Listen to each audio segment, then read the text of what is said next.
Hi everyone, we're going to do a family favourite here. So when you're looking for a tasty little Friday night meal, this is really simple. Heat your pan really hot because we're doing schnitzel and a coleslaw with a bit of a fresh twist of fresh herbs and beautiful things. So we're just going to put lashings of extra virgin olive oil. And you know, one of the questions we get asked at the farm gate is, can you cook with extra virgin olive oil? So absolutely yes, because it's been cold pressed.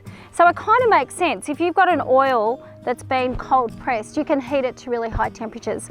And extra virgin olive oil stays stable to about 220 degrees. So you can even deep fry with it. It's fantastic. So I've just got one chicken fillet here, and that's going to feed 2 or 3 people, depending on, you know, how hungry they all are. And I'm just going to make this into nice little schnitzels. So it's fairly easy. You can see I'm just cutting nice little steaks out of it. You know, when you get to this end bit, you can even, I'm sure my husband wouldn't do this because he's like, you know, the master butcher. So I'm just going to try and make, don't cut yourself. I'm just going to butterfly this a little bit. I think my oil's starting to get really hot, so I'll just turn it down a bit. Okay, so all you need is a few ingredients. You can make this gluten-free if you like and use corn flour, but I've got a local flour from Woodstock in Berrigan.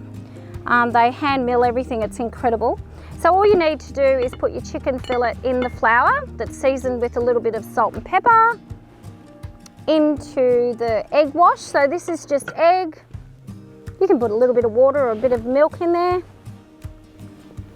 And then straight into the crumbs. That's the piece de resistance. So this is just our Yarrawonga Dukkah. So that's full of local nuts, hazelnuts. Cook them away. You cook it at a fairly high temperature. Because it's a fillet, it cooks really quick, like in about 3 or 4 minutes. So that's just cooking away, sizzling away. We're going to cook that for a few minutes. Okay, now we're on to step 2. So while our schnitzel is cooking, we've got a few minutes. I've cheated today and I've just bought the prepared cabbage mix, but it's pretty good. Sometimes you just have to toss out the, you know, the big bits. But we're going to make this super tasty by adding some julienne apple. That makes it a little bit sweet and crunchy. Love it. And some spring onion. I just have a little bit of fresh chopped broccolini, and this makes it really yummy is the Parmesan cheese, so a little bit of grated Parmesan. Awesome. Some fresh herbs, so I've got some coriander, fresh picked out of the garden of course, and I'm just going to rip that up. So I've got coriander, fresh mint and parsley. Let's use lots of it. Just rip it up, pop it in, stalks and all. So it really is a twist on ordinary boring coleslaw, but the you know, between the apple and the fresh herbs and the Parmesan is really yummy. I've also put sometimes I put some roasted slivered almonds through it too, which is really yummy. It gives it a nutty flavour.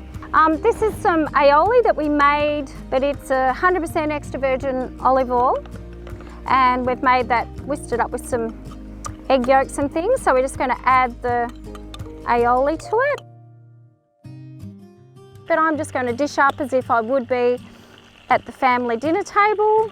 So a nice amount of our beautiful creamy coleslaw. That's probably enough for me. But if I'm dishing it up for, say, my husband or my hungry daughter, she would have 2. Yum, yum. And you know, we've got these freeze-dried persimmons at the moment, which are something we did this year, which I'm just falling in love with. So I'm just going to pop a few around the outside. I just love the crunch. And some fresh lime wedges to squeeze on. Or if you want to add a little bit of sweetness, this, our beautiful sticky balsamic is gorgeous, drizzled all over it as well. Yum, sticky goodness. Bon appetit.